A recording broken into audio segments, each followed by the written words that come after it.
Hello everyone, मैं हूं दर्शन और आप लोग का स्वागत करता हूं आपके अपनी यूट्यूब चैनल नॉलेज विद दर्शन में। आज हम लोग केमिस्ट्री का पार्ट 3 देखेंगे, जो कि क्या है, क्लास 12 का चैप्टर 2 है सॉल्यूशन, जिसमें कुछ टॉपिक्स हैं जिसमें हम लोग पिछले वीडियो में चर्चा किए थे। द्रव्यमान प्रतिशत, आयतन प्रतिशत, द्रव्यमान आयतन प्रतिशत और मोलरता और मोललता। आज हम लोग देखेंगे ये 6वां पॉइंट, नॉर्मलता, और जिसको हम लोग किससे प्रदर्शित करते हैं, एन से। तो चलिए शुरुआत करते हैं नॉर्मलता।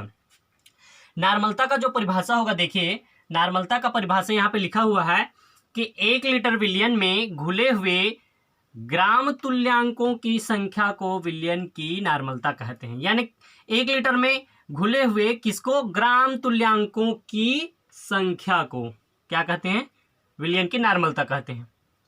अब आपको समझ में नहीं आ रहा होगा कि ग्राम तुल्यांक संख्या क्या है, तो चलिए इसको एन से प्रदर्शित करते हैं और इसका फार्मूला बन जाएगा विलय की ग्राम तुल्यांक संख्या कितने में, विलयन के आयतन प्रति लीटर में। परिभाषा के अनुसार ये सूत्र बन गया।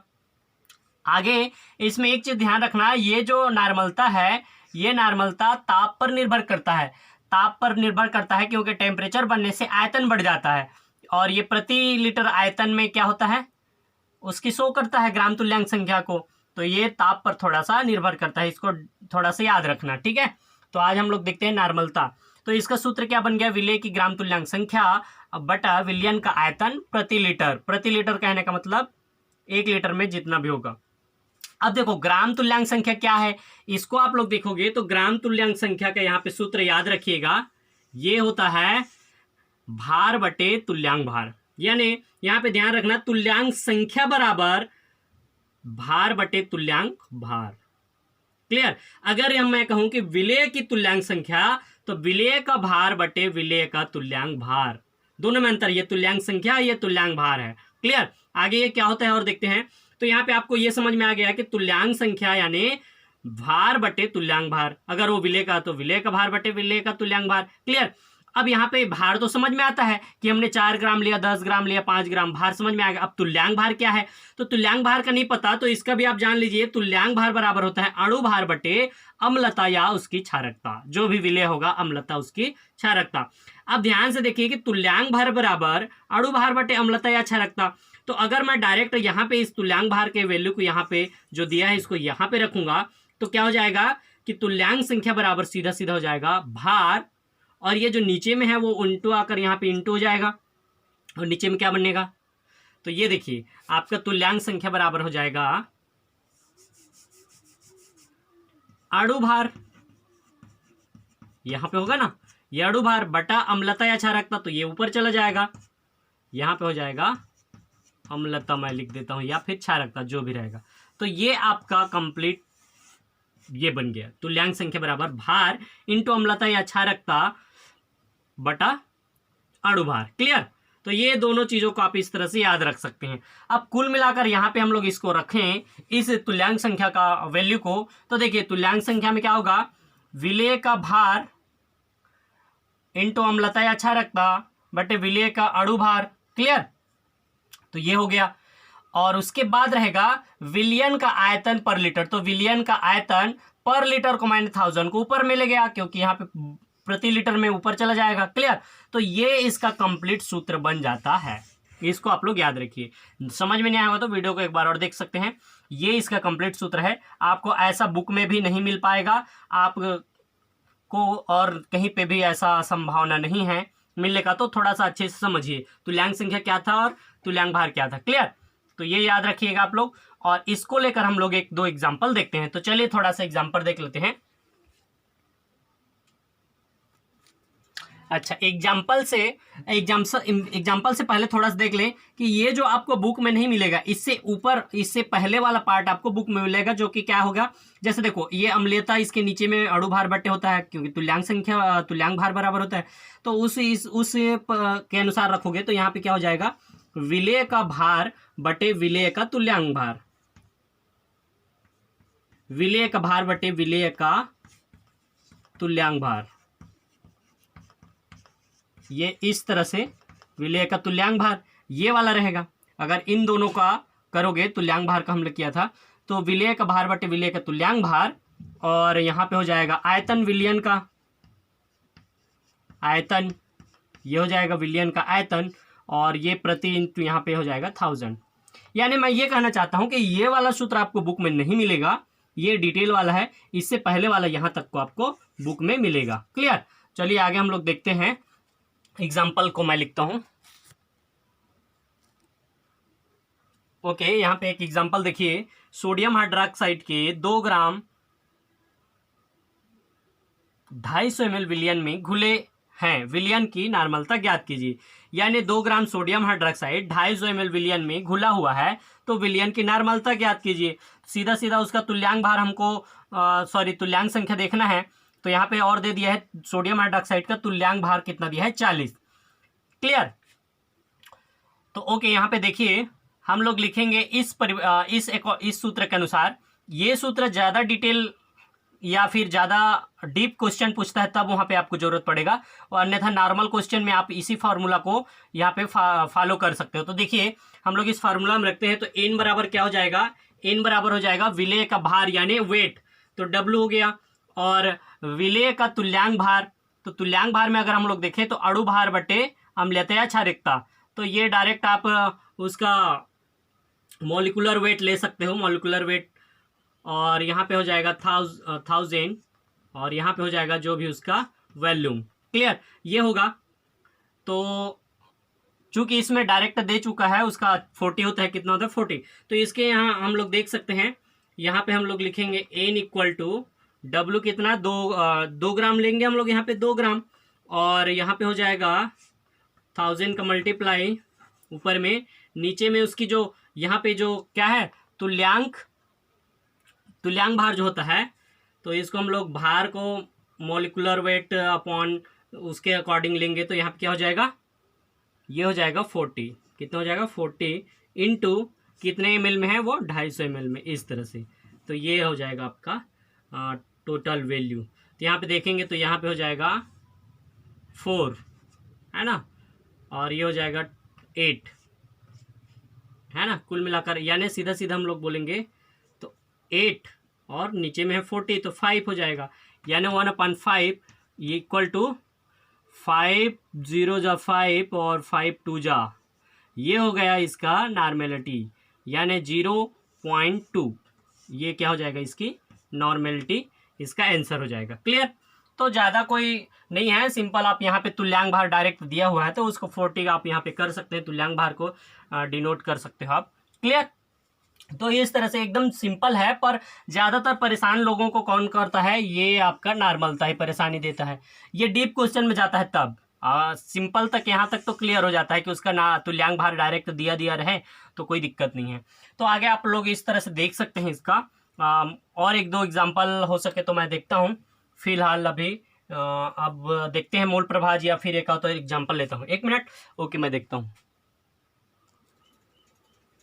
तो चलिए नेक्स्ट में हम लोग चर्चा करते हैं किस पर, नॉर्मलता के बाद हम लोग चर्चा करेंगे मोल प्रभाज पर। किस पर, मोल प्रभाज पर। मोल प्रभाज का परिभाषा देखिए, किसी विलयन में विलेय या विलायक के ग्राम अणुओं यानी उसका मोल की संख्या को मोल प्रभाज कहते हैं। यानी विलेय या विलायक जो भी विलयन में होगा उसी की मोलों की संख्या को ही हम लोग क्या कहेंगे, मोल प्रभाज कहेंगे।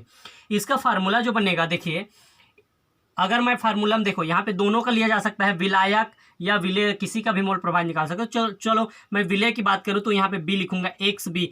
मोल प्रभाज को किससे प्रदर्शित करते हैं, एक्स से। मोल प्रभाज को प्रदर्शित करते हैं एक्स से, तो ये हो जाएगा विलेय की मोलों की संख्या बटे विलयन में उपस्थित कुल मोलों की संख्या। यानी ऊपर में जिसका निकालोगे उसकी मोलों की संख्या, और नीचे में जितना सब रहेंगे उन सबका मोलों की संख्या। क्लियर। तो ये हो जाएगा, चूंकि मैंने बी लिखा है तो विलेय की बात कर रहा हूं मैं, तो यहाँ पे एक्स बी बराबर हो जाएगा विलेय की मोलों की संख्या, तो मोल को एन से प्रदर्शित करते हैं, तो एन बी यानी विलेय की मोलों की संख्या बटे नीचे में ए बी, जितना भी सारा रहे सबको प्लस करते जाना है। क्लियर। तो ये विलयन में कुल उपस्थित मोलों की संख्या हो जाएगा। और अगर आप मोल का सूत्र देखना चाहोगे तो W/m होता है, तो इस तरह से आप इस सूत्र को रखोगे तो एक्स बी बराबर W/m बी, फिर ए का WA/m प्लस WB/m बी, इस तरह से। तो ये मेन है आपका एक की मोलों की संख्या बटे नीचे में जितने भी रहेंगे सबका कुल मोलों की संख्या को ही हम लोग क्या कहते हैं, मोल प्रभाज। क्लियर। देखिए आगे एक एग्जाम्पल लेते हैं हम लोग। एक विलयन में द्रव्यमान के अनुसार 25% जल, 25% एल्कोहल और 50% एसिटिक अम्ल है, तो एल्कोहल का मोल प्रभाज ज्ञात कीजिए। यहाँ पे मैंने एक ही लिया है, आप चाहो तो तीनों का अलग अलग ले सकते हो।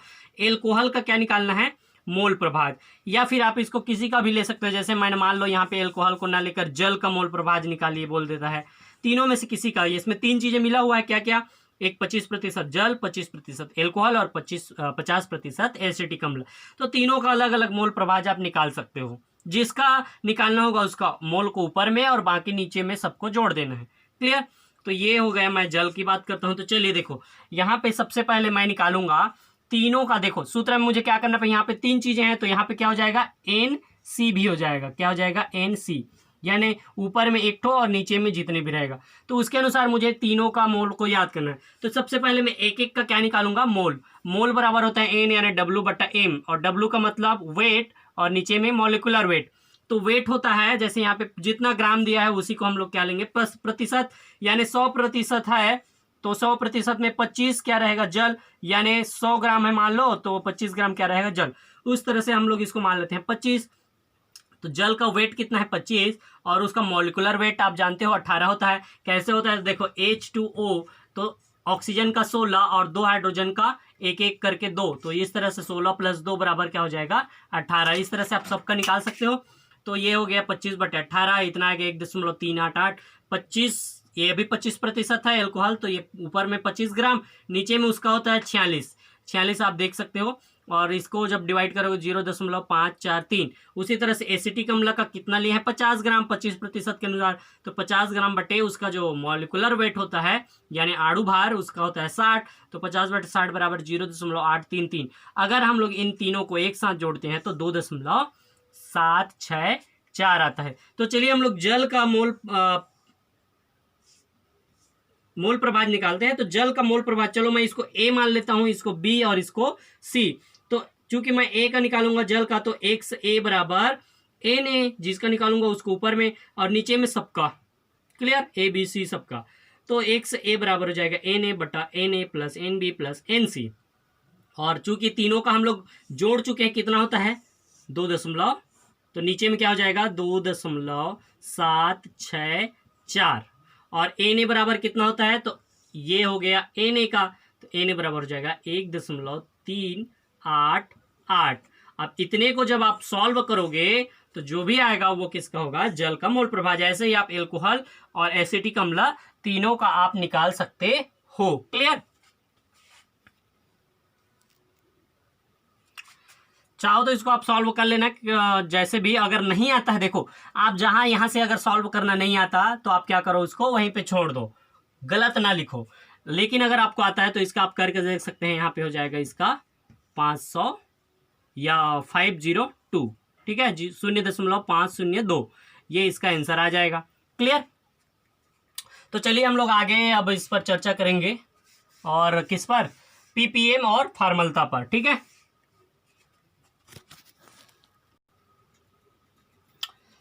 तो चलिए हम लोग अब यहाँ पे कंप्लीट कर लिए नार्मलता और मोल प्रभाज। अब हम लोग देखते हैं PPM और फॉर्मलता।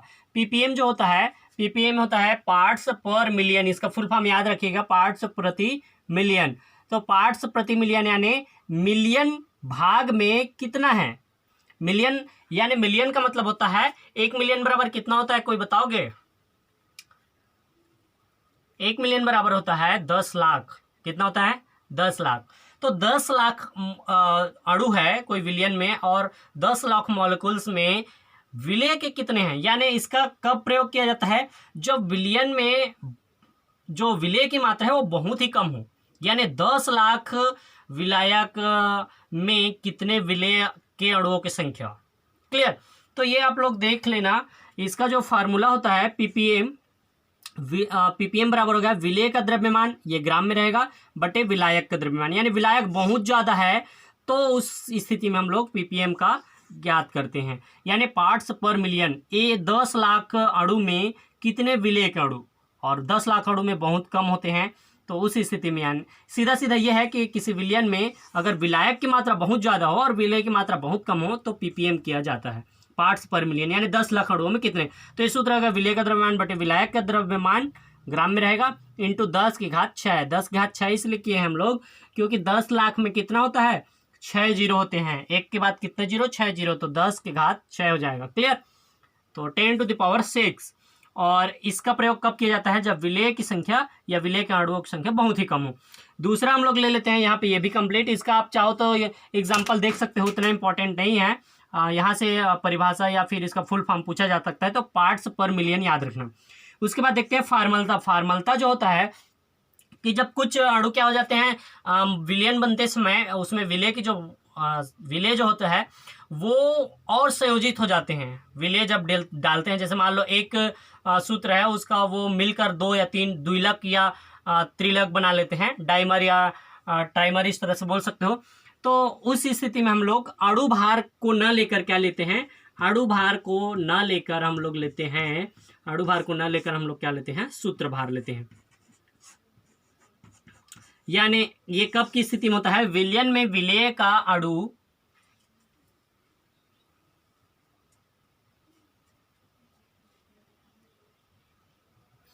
अचानक से लाइट चला गया था।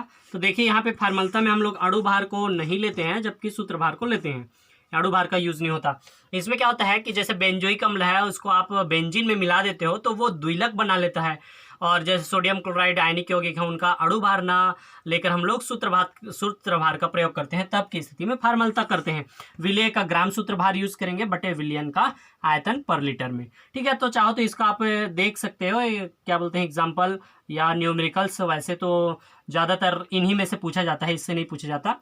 किन में से पूछा जाता है, आपको मेन याद रखना है 3, मोलरता, मोललता और नार्मलता। और चौथा अगर पूछे तो वो मोल प्रभाव। तो इसमें से 4 का ही न्यूमेरिकल्स मेन पूछा जाता है, आप याद रखिएगा, मोलरता, मोललता, नार्मलता और मोल प्रभाव में से। बाकी सबको आपको अपने दिमाग से समझ कर उसको रखना चाहिए। क्लियर। तो ये हो गया आपका जो सॉल्यूशन है उसका पार्ट 3 का कुछ टॉपिक्स। आगे हम लोग थ्योरिकल टॉपिक्स भी चर्चा करेंगे। और आप लोग मोटिवेटेड रहिए, और बारिश भी होने लगी है तो स्कूल खुलने की संभावनाएं बढ़ रही हैं और स्कूल का फीलिंग भी आता है। तो आप लोग मोटिवेटेड रहिए और घर में ही अच्छे से आप पढ़ते रहिए, क्योंकि 12वीं वालों का भी बहुत इम्पोर्टेंट क्लास है और स्कूल लाइफ का लास्ट स्टेज है। तो ये लास्ट क्लास को अच्छे से आप लोग प्रिपेयर कीजिए, और हम हमेशा आपके साथ ही चला ही रहे हैं क्लास। और वीडियो ज़्यादा लंबा हो जाता है, इसलिए मैंने आज थोड़ा शॉर्ट किया था, और आगे भी 15 से 20 मिनट तक का ही वीडियो प्रोवाइड करूँगा। और नेक्स्ट टॉपिक में मैं कोशिश करूँगा पर डे एक वीडियो दे सकूँ। चलिए, जितने भी शिकायत हैं वो उसके लिए सॉरी, और आगे से मैं पर डे कोशिश करूँगा। क्लियर। ओके।